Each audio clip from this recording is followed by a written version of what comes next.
অপরিকল্পিত ড্রেনেজ ব্যবস্থা তো আছেই, পানি নিষ্কাশনের একমাত্র পথ বামনডাঙ্গা খালও দখল আর দূষণে অস্তিত্ব সংকটে।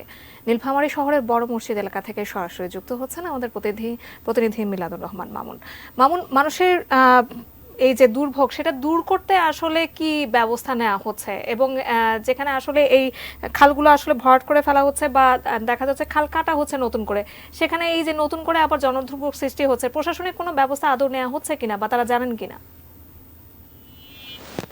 ধন্যবাদ জাকিয়া। আমি আসলে এই মুহূর্তে নীলফামারীর আনন্দবাবুরপুর এলাকায় আছি। এর আগে ছিলাম বড় মসজিদ এলাকায়। তো আপনি যেমনটি বলছিলেন যে আসলে নীলফামারী পৌরসভা কিন্তু একটি প্রথম শ্রেণীর পৌরসভা। এই পৌরসভায় কিন্তু পানি নিষ্কাশনের জন্য মোট ২৯ কিলোমিটার আরসিসি অর্থাৎ পাকা ড্রেন আছে। এর মধ্যে মেইন ড্রেন, সেকেন্ডারি এবং টার্সিয়ারি যে ড্রেন সেটি আছে। আপনাকে একটি বিষয় বলে রাখি যে শহরের যে ২৯ কিলোমিটার ড্রেনেজ সিস্টেম, এই পুরো ড্রেনেজ সিস্টেমের যে পানি নিষ্কাশন হয়, পানি বের হয়ে যায়, এই যে আমি সহকর্মীর মাধ্যমে দেখাচ্ছি, এটি কিন্তু একটি খাল।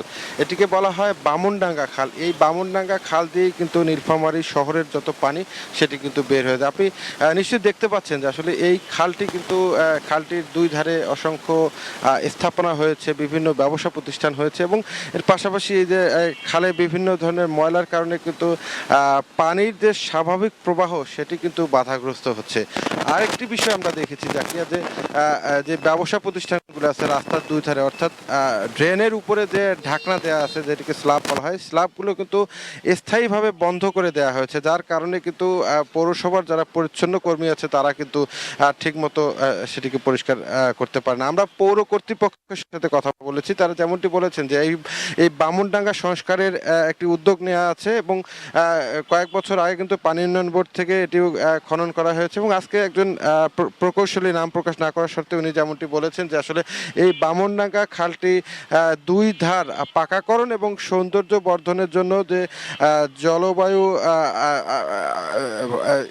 পরিবর্তন যে তহবিল আছে সেখানে একটি প্রকল্প জমা দেওয়া আছে, এবং তারা আশা করছেন যে এই প্রকল্প থেকে অর্থ পাওয়া গেলে হয়তো এটির সংস্কার কাজ এবং এটির সৌন্দর্য বর্ধনের কাজ, পাকাকরণের কাজ করা হবে, এবং সেটি করা হলে কিন্তু নীলফামারী শহরবাসীর যে দুর্ভোগ, অর্থাৎ এই যে ভারী বৃষ্টি হলেই যে একটু জলাবদ্ধতা সৃষ্টি হয়, অর্থাৎ বিভিন্ন নিচু এলাকাগুলোতে পানি জমে যায়, সেটি থেকে নীলফামারী পৌরসভাবাসী মুক্তি পাবে।